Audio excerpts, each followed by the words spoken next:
आता इकडे दिवाळीचं सीजन आहे, लोक छोट्या छोट्या कामासाठी येत आहेत.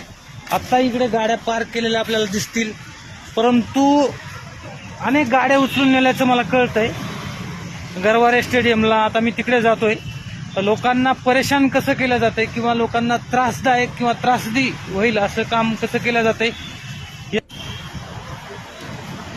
या बाजूला आपली याच ठिकाणी या गाडीच्या बाजूला आपली एक गाडी पार्किंग केलेली होती. हा प्रोझोन मॉल आहे पाठीमागे, आणि इकडे गाड्या पार्क होतात. तुम्हाला या ठिकाणी दाखवतो, हीच ती जागा आहे. मी या ठिकाणी गाडी पार्क केली होती आणि बहुतांश आत्ताही गाड्या पार्क आहेत.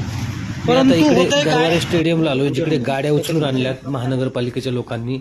हे टेबलवर बसलेले स्कॅनर, पावती फाडून देणारे लोक. त्यांना विचारलं असता गाड्या का उचलल्या, तर त्यांनी सांगितलं हे जे पत्र दिसतंय हे मला प्रोझोन मॉलनं दिलंय आणि त्यांनी आमच्याकडे तक्रार केली आहे म्हणून आम्ही गाड्या उचलून आणतोय.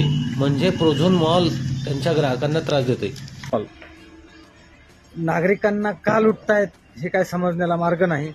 परंतु जर तो नो पार्किंगचा एरिया असेल, नवीन ग्राहक प्रोझोन मॉलकडे येत असतील, तर प्रोझोन मॉलचंही काम आहे आपला एखादा व्यक्ती त्या ठिकाणी ठेवून जे लोक गाडी लावतात त्यांना गाडी न लावण्याबाबत सूचना देणे किंवा येणाऱ्या ग्राहकांना सहकार्य करणे.